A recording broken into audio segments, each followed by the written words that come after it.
Hello ladies and gentlemen, and welcome back to part 4 of Amnesia vs. SOMA. I change my intro every time because I haven't actually written down one, and so I keep wanting to put Dissection in there somewhere and it's just going to sound really awkward. So anyway, we were just discussing SOMA's story once again in a whole video, and today I'm going to be discussing SOMA's story in another whole video. I mean, this is a series that goes on for several parts, so believe me, when we're covering one subject this extensively, you can imagine that we're going to be covering all subjects this extensively. Anyway, we are now faced with 2 remaining significant choices in the game. I'll cover one a little later in this section, but right now we're going to skip to arguably the most important choice in the whole game. You reach the station Tau and find a woman named Sarah Lindwall. She's essentially a vegetable, unable to do much of anything, and she requests the player to end her life, the last human on Earth. You could kill me. Good one. Oh, man. I'm glad you came by. Good to get this over with. Oh, man, you're leaving this up to me?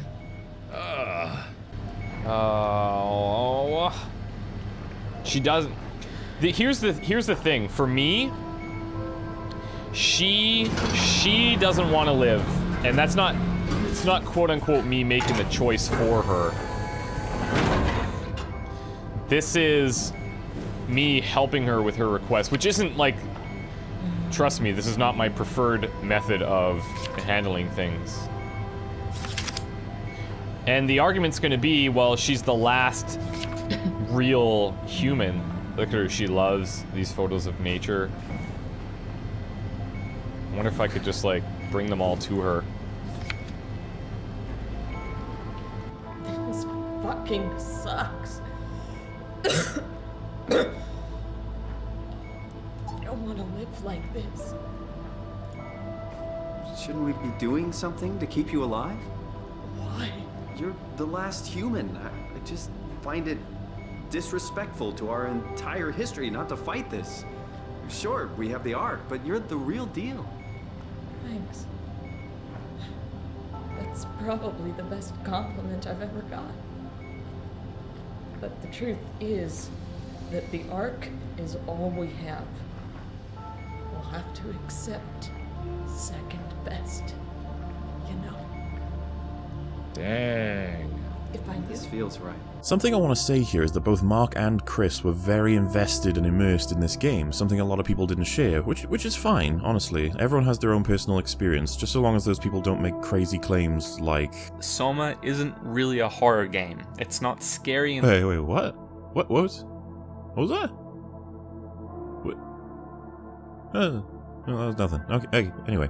No. What is happening here is that both of them are realizing what has to be done and how much they don't want to do it yet again, and they're both doing anything to make it better.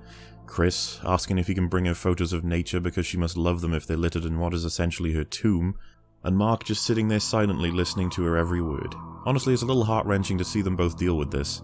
If we leave her here, she withers and dies. Doesn't even want to be here.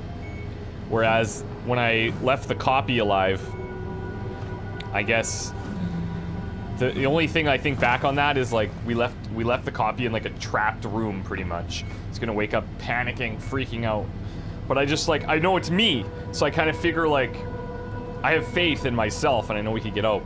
Her, she's like actually asking for it.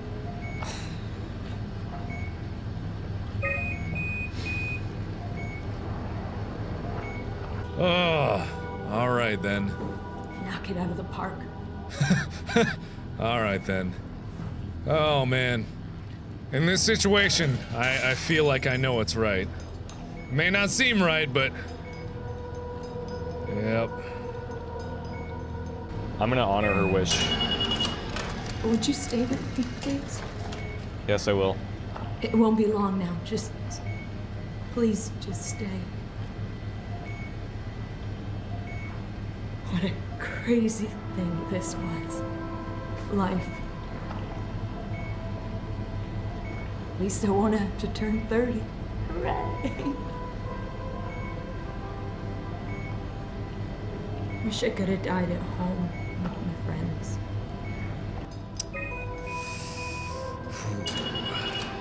Would you stay with me, please? Sure. It won't be long now. Please, just stay. No problem. Oh man, this is some really heavy stuff. Crazy thing this was. Life. At least I won't have to turn 30. Right. This part is entirely for the environment itself. Nothing will change if you stay or go for the gameplay or the story, but it's the last human saying goodbye. You can leave, you can jump around, you can do anything. But both Mark and Chris listened to her and watched as she died. And watching Mark react to it is really quite something. You know what? I prefer it this way. I liked pathos. Liked my colleagues. Ian, Nick, Jasper, even Cal. People thought she was weird because she was quiet, but she was cool. Simon, you still there? I'm here, Sarah. Don't let him die, okay? Send them out there. To the stars.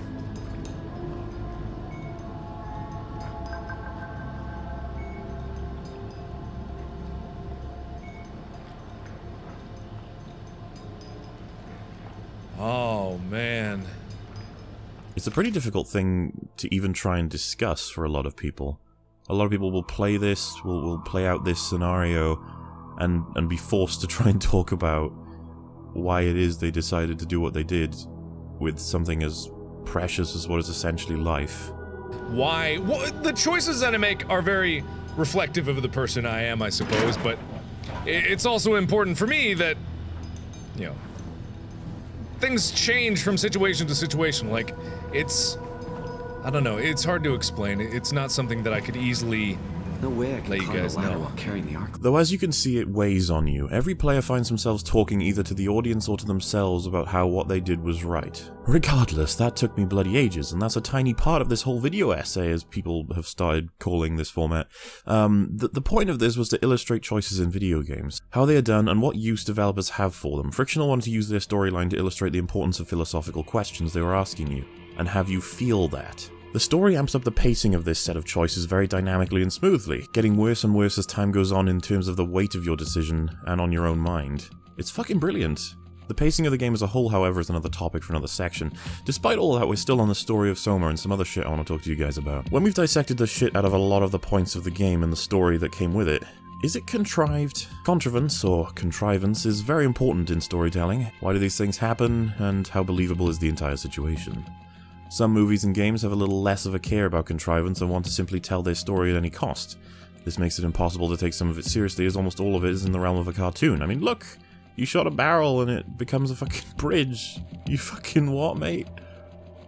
Seriously though, there is context to consider. Firstly, there are movies that run on a through line to keep pumping out sequels that simultaneously get more and more ridiculous as they go along. But trying to be more of a spectacle, the story has to take a back seat. Not only does it make it more difficult to follow and appreciate, but then plot holes start to form everywhere. This is why people generally don't like plot contrivances, as a rule of thumb. Some movies require it as part of their genre, they work better with the plot acting as a source of hilarity. Alas, that genre is not utilized very often. Besides, some people try and claim the contrivance for humor, almost implying it's part of the genre without realizing that it doesn't excuse them from poor writing. So like I said, how believable is the plot and the events of the game that lead up to essentially what contrivance is about? This applies to literally anything that tells a story. It is much more significant for something that tells a more serious story, something that is supposed to be taken as though it kinda is reality. But when your story is realistic, that contrivance will stick out like a sore thumb. Trying to have your story go in certain directions without actually accounting for it in a realistic manner is simply lackluster writing. Plenty of stories are contrived as fuck, suffering from the story sequelitis of trying to create another scenario where the gameplay can take place but without the concern of having it be believable. It comes across as a criticism, but depending on the concept, it doesn't take away from how excellent the game may be. Some stories just don't require a story that lands itself realistically or believably because we as a people just want to watch the movie or play the game. Alas, there are plenty of games and films that want to be taken very seriously that simply do not put effort into their stories, resulting in them feeling extremely contrived. Take for example a park designed in the future to house extremely large prehistoric creatures that wants to tell the story of what happens when they escape. How does this happen? We'll just make sure a stupid fat guy is employed and it solves basically every problem. Combine that with the intelligent expert having a temporary loss of judgment and the story is good to go. I hope I don't have to explain that the fat, stupid guy is the plot contrivance, and it's actually a plot hole for the smart expert to just fucking become a stupid person. However, it gets the story going. But then, is SOMA contrived? SOMA throws a veritable smorgasbord of tropes at you, each of which could have held down their own game. Here, though, they're used just in passing to set up this convoluted series of plot points and themes.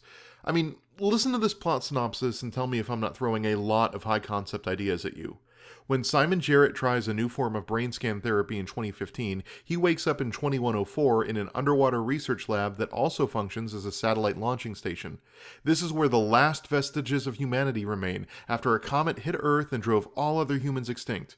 In this underwater research station, robots think they're people, and there's a pseudosentient robo-gel carrying AI programming that can sustain biological functions as well as fix any electronics. Simon has to save humanity by defeating the AI and sending a Wachowski-style matrix full of digital copies of The Last People to Live into space. Now, Errant's signal is on point for the most part here. The story sounds ridiculous, but there are a few things to consider. First being that we can reasonably assume that there will be underwater stations not only now, but certainly in the future. The purpose of the Omega space gun being underwater is so it has miles of tubing to gain massive speed with electromagnets before reaching the surface and ultimately breaking through the atmosphere with ease. This sounds reasonable to me. Next up is the brain scan technology, which is essentially the crux for the story.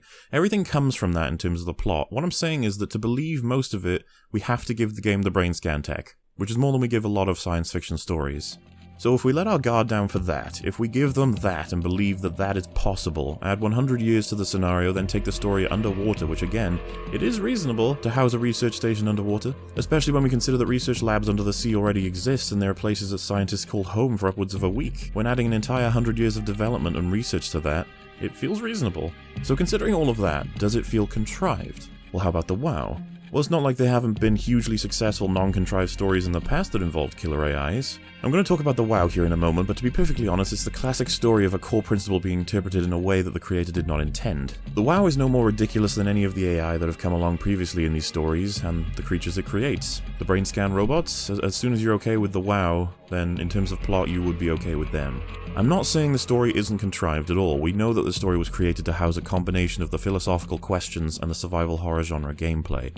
However, it isn't something that broke my immersion, and the main reason for that is the wiggle room for being 100 years in the future.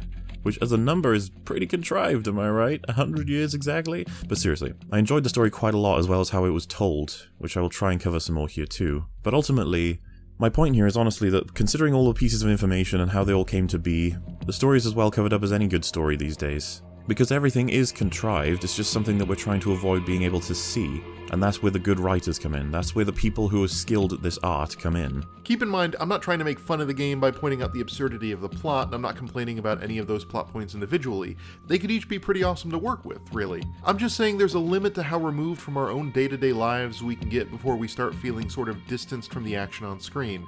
And the game starts in Simon's apartment in the present day, with almost no science fiction at all, so going from something that felt very grounded and relatable to something that's utterly out there is really jarring. Well now, why don't we talk about that opening? For Frictional, they knew everybody referred to them as the guys who made Amnesia, and therefore they would be expecting potentially waking up with Amnesia in an underwater base. But no, it's just a bedroom apartment, with plenty of stuff lying around that shows it's lived in, plenty of character-defining objects, and ultimately a reasonable, normal life goal. Visit the doctor.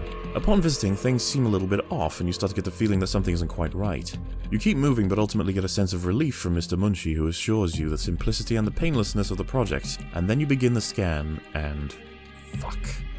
Well, at the very least, the place seems homey. Regardless, the whole sequence was swallowed by me and many other players just the way Frictional intended. It's a bait and switch. For a moment you feel safe and normal, expecting the standard Amnesia pace of a slower moving and darker, more atmospheric world, but no, it's a sudden drop into a lonely, cold, and terrifying world.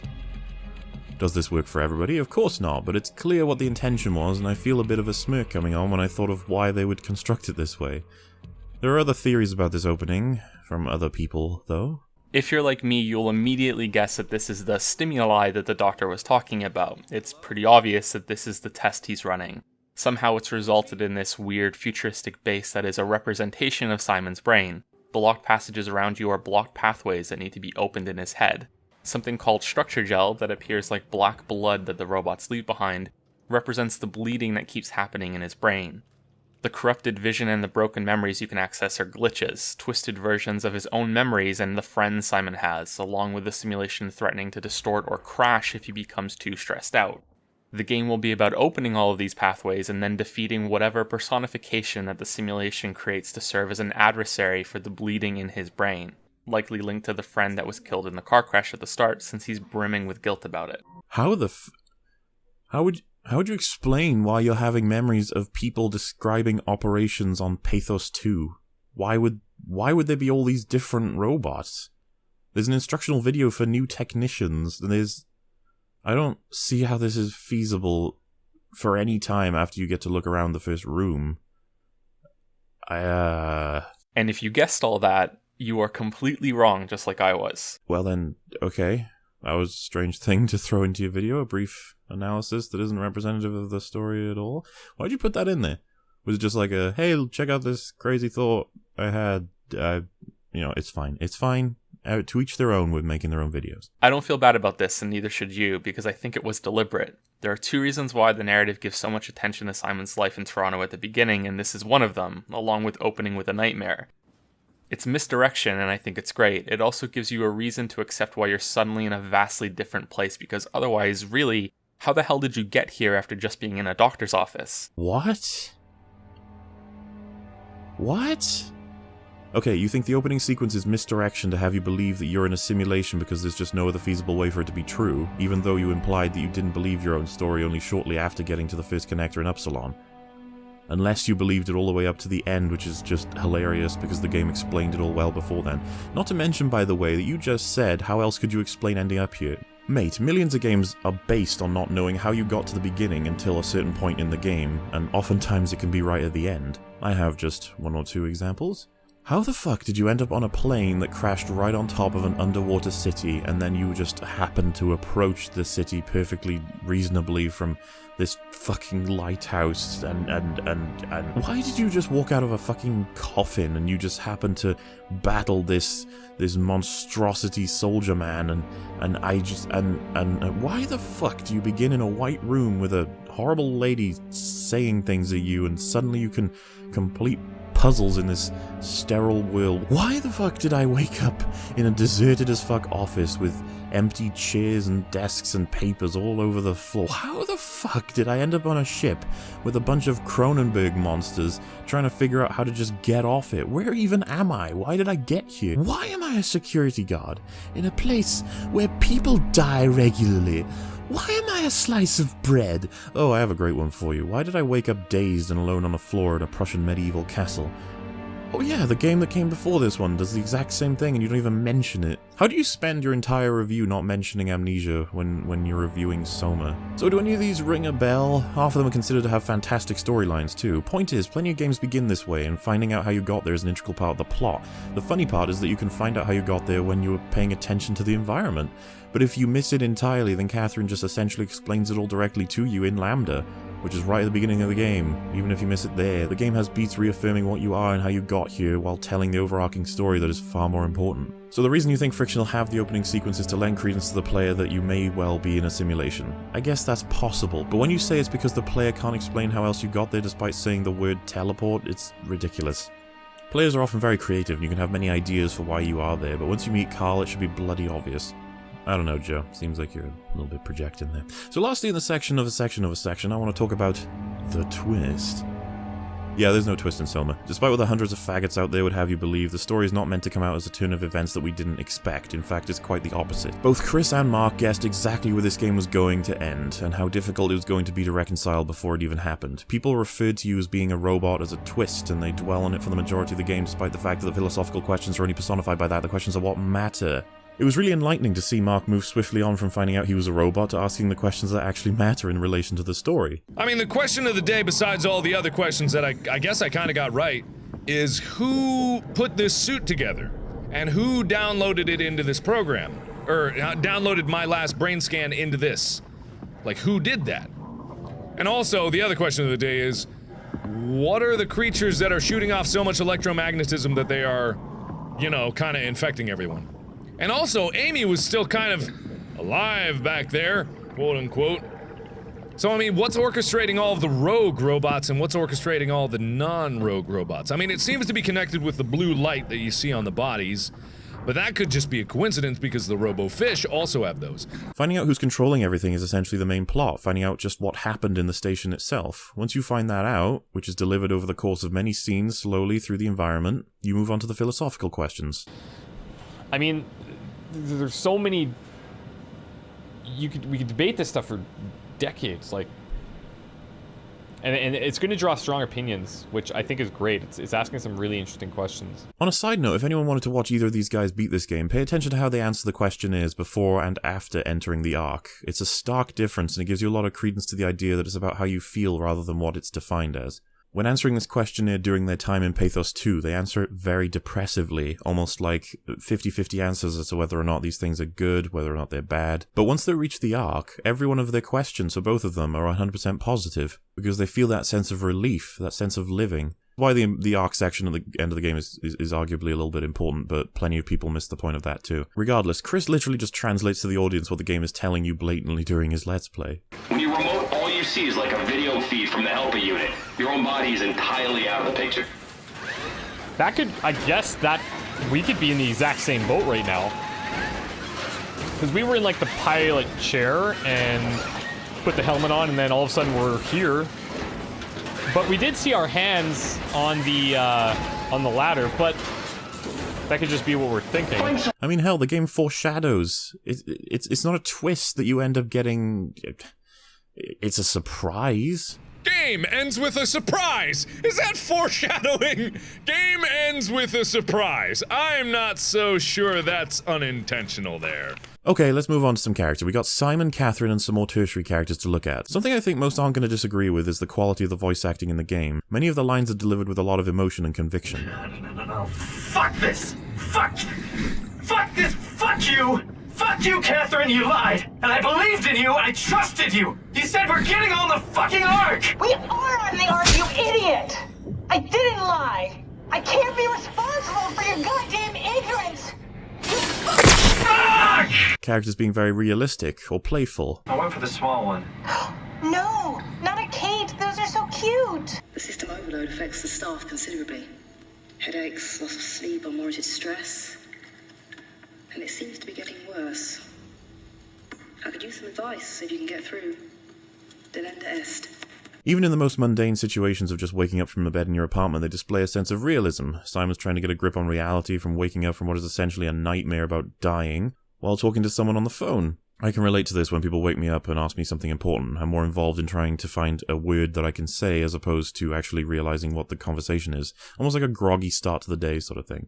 Yeah, that's me. My name is David Munchie. We spoke earlier. The brain scan. I remember. Are you alright? Yeah, just a bad dream. Are we still on for today? So all in all, really solid stuff. He was recently in a car accident that resulted in one of his friends being killed, and left him with a terminal brain injury. This is told in a sort of awkward way at the beginning, at first with the nightmare sequence, and then with some forced dialogue after Simon wakes up. The first few minutes of this game are the weakest part of the story. The voice acting is also less than stellar here too, and the only reason I'm pointing that out is so I can commend how much better it gets as the game progresses. Munchie, we spoke earlier. The brain scan. I remember. Are you alright? Yeah, just a bad dream. Are we still on for today? Christ's sake, Joseph. Forced dialogue? Literally just the guy who's trying to start up the most important project of his life is checking up on whether the patient's life he's trying to save has remembered to arrive on time. Not to mention the fact you're shitting on the voice acting for no reason that you even explain, you just play the clip after your statement. It's like if I said the cinematography in Game of Thrones is terrible and then I play this. You gotta explain it or it doesn't make a lot of sense. Also, I love how he says the voice acting in the rest of the game is good, so you know he must be right about this scene. Fuck you, Joseph. Also, can I just comment on how great Liam Cunningham's acting is in the following episode? I loved that girl. Like she was my own. She was good, she was kind, and you killed her! Anyway, Simon is clearly a dude who has trouble dealing with some really difficult subjects. Please stop. You're fucking disgusting. Yet he does seem quite courageous and determined, and a little on the humorous side too. Like he's trying to reach some level of normalcy in this world. This does become evident when he engages in some deeper thoughts, to depths that even Katherine doesn't want to visit. Please say something. I want to think. Please. Let's just appreciate for a second that he does indeed have character though. Then there's Katherine. Many people are like Katherine in real life, people who just try to avoid confrontation at all costs. Yet they have a goal which they wish to see through, and the most interesting aspect of Katherine to me is how she does manipulate Simon throughout the game. Whenever he brings something heavy to the table, she tends to go quiet in order to calm him down, because Simon doesn't deal well with it, and she knows that. So I've found a good balance between awareness and ignorance. Does that mean I shouldn't think about this stuff, or are my thoughts actually making me cope? Could I tip the balance by suddenly gaining some insight and go insane? I wouldn't worry about it. I mean, we have real things to deal with. Saving mankind, remember? Speaking of which, we're closing in on Theta. I'll eject the Omni tool. As always, don't forget to take me with you. Kath, before you go, the artificial intelligence you mentioned in the escape vessel? Uh-huh, yeah, the Warden unit, the WOW. Is it the WOW's fault that we're like this? I mean, it seems like something an unreliable AI would do. I suppose it set the ball in motion, but it's not directed with purpose. It's really complicated to explain how machines think, Simon. Concentrate on getting inside Theta, okay? This would be a case of manipulation actually being the correct choice, considering that if he actually tried to approach some of these subjects, he may as well bloody short-circuit. And she's not going to do this until after the ARC project is complete. She's not going to jeopardize her baby. The best example is at the end when Simon tells her how she won't need to get used to being here, and she knows that there's at least one instance of her will be right here with him after the launch. So all she says is... Oh, I'll never get used to that. Guess you won't have to. Not after this is over. Right. Have a seat. Now the important thing to consider is the player reaction to Katherine. Check out these two clips. I suppose it set the ball in motion, but it's not directed with purpose. It's really complicated to explain how machines think, Simon. Concentrate on getting inside Theta, okay? See you soon. Okay, thank you, Katherine. Your insight is always so respected. Always motivating conversation from you, Katherine. Thank you. So it's safe to say that I, you, and even Mark and Chris found Katherine to be a little evasive and annoying during the time in the game. When I began this project, a note was written about how annoying Katherine was, and it gives the player a sense of disconnection based on how if you were in this scenario, you would ask more questions and demand more explanations. I've come to change my mind a little bit after looking into basically everything. I would say this is a result of her character, a character that's spelled out left, right, and center by the game itself. She doesn't even like talking, she just wants to nail her project. Throughout the game, she takes every opportunity she can to eject herself so that she doesn't have to speak or listen anymore. Concentrate on getting inside Theta, okay? See you soon. Good luck, Simon. Something wants us to come inside. And we want to go inside. What's the problem? Come on, let's get going.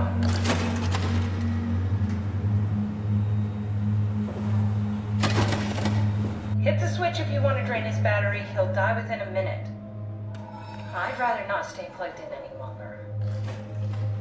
And the only time she truly turns on you, the only time she's truly realistic with you, is once the ARC project is complete. Simon, I can't keep telling you how it works. You won't listen. You know why we're here. You were copied onto the ARC. You just didn't carry over. You lost the coin toss.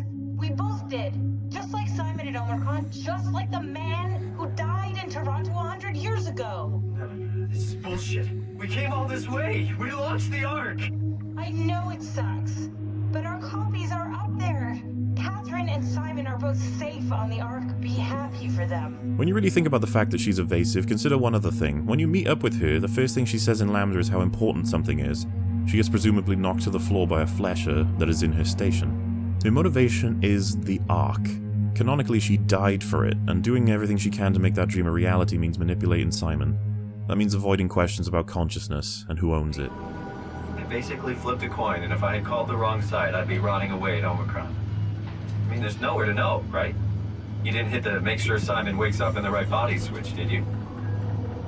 Not that you would know. I mean, he would still claim to be the right Simon.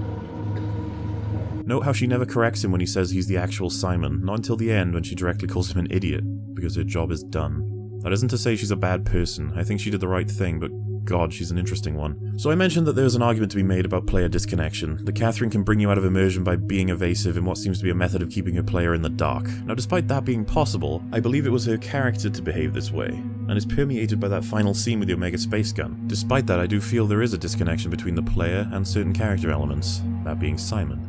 Besides that, Simon feels more like a companion to rather than an extension of the player, because he'll be carrying on a philosophical debate about the nature of being, while I'm using his hands to see how many loose physics objects I can balance on a dead scientist's buttocks. And in between the Monster Heidi sections, he always talks about the ordeals with the same tone of voice one would use to describe the time you had getting through Bay Area traffic at 4 in the afternoon. Well, there it is. I couldn't have put it better myself. The unfortunate side effect of having a mouthy character in an immersive game is that you have to deal with constant disconnections. While you are struggling to deal with the horrors of Pathos 2, Simon talks about the experience like it's an inconvenience and doesn't really convey the actual danger to Katherine very much at all. It's a scripted event that leads you to nearly being captured by the WoW, and Simon doesn't even mention it to Katherine. That is odd. It's one of the many moments that don't feel quite like you are Simon and that you were just along for the ride. It affects every player differently, but of course it's important to mention in a game focused on immersion. The thing to consider is, you aren't Simon. They knew this when they were making the game. You take control of different Simons throughout the whole game. Simon 1 at first, then 2, then 3, and finally 4. You're being told a story. As much as it is immersive, Frictional were more concerned with maintaining that story. So that meant having Simon ask questions at certain points. It meant having him react to certain things in certain ways. Ultimately, there's oftentimes two types of immersions that are defined. One being that you're immersed into your game, and that the world around you falls apart, the time around you falls apart. And then there's an immersion where you feel like you are the character. Now, Frictional have alluded to the fact that they wanted you to feel as though you were Daniel in Amnesia. But in SOMA, as much as they wanted you to be alongside with Simon, there was never a strict policy that you were supposed to feel as though you were Simon. Again, try and imagine for a second that every element in this game is actually purported to add to the philosophy side of things. All of it is in aid of trying to tell a story, to paint a picture that makes you think. How's it going there? Oh, you're pulsating. No. Oh!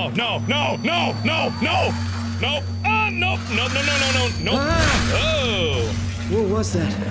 Why'd you touch it? You frickin' idiot. Why would you touch a pulsating robo-vagina? Why? Why would you do that?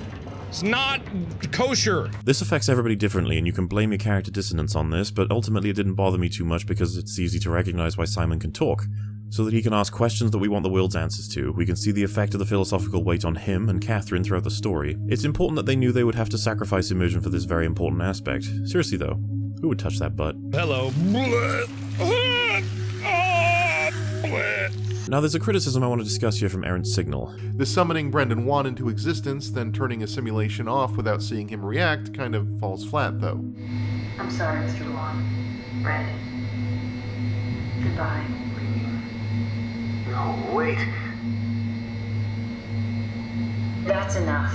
We got what we need. Which is a shame, because the game's narrative is at its most interesting, at least to me, when it presents the commodification of existence itself. He's right, but he's also wrong. I personally would like to have seen Brandon break down once we did that simulation, but all Katherine talks about during the testing of each segment is taking him out of the simulation so as to cause him the littlest amount of pain. The goal of that sequence is to trick Brandon into giving you the code by making him feel safe. That's horrible, and something Katherine, Simon, and the player do not want to think about. They would rather just complete the task and be done. No offense to Aaron's Signal here, but if you think that scene fell flat because it didn't end with Brandon ripping his hair out and crying to the camera, then I think you missed the truly dreadful message of the scenario. I happen to think it was pretty well done, and I totally get why having Brandon turn off before the moment you get to see him break makes sense. Remember that during this sequence you do have the choice to hit the abort button at any point, but who's the one who's really running these scenarios? It's Katherine. She even goes against Simon's recommendation to continue the simulation to try and get more information out of the subject, because she knows how unstable these simulations are going to get, and how many questions they're going to raise for Simon. Narratively speaking, it makes a lot of sense that Katherine would end these simulations before they get out of hand,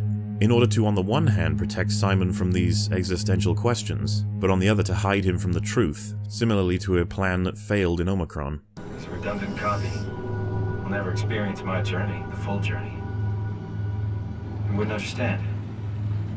How could he? I couldn't do it, and you knew it. You were right in trying to hide it from me. I wouldn't deny though that it does feel disjointed in a way. Besides, there are plenty of moments where you get to see Brandon break down based on using the other pieces of information. Though I can understand your perspective because it's evidenced by the clip he provided, it's a disjointed feeling. Again, what I'm trying to put forth here, and in many other parts of my SOMA analysis, is that the game wants you to think and feel philosophical stuff, and doing so, it sacrifices a lot of other parts that make a game. Was that the right choice? Does it make it better or worse than Amnesia? I think we're going to need to keep going to find out. But that's all I have time for right now. God, these things are so quick for everyone aside from the editor. I hope you guys had some fun. Next time we're finally going to finish up discussing the story of Soma, I promise, and compare it with Amnesia. I know, how many times am I going to say that, right? But honestly, we have a long way to go and still have plenty of topics left to discuss. So thank you for watching, and I'll see you all in part 5 for the conclusion of the story segment.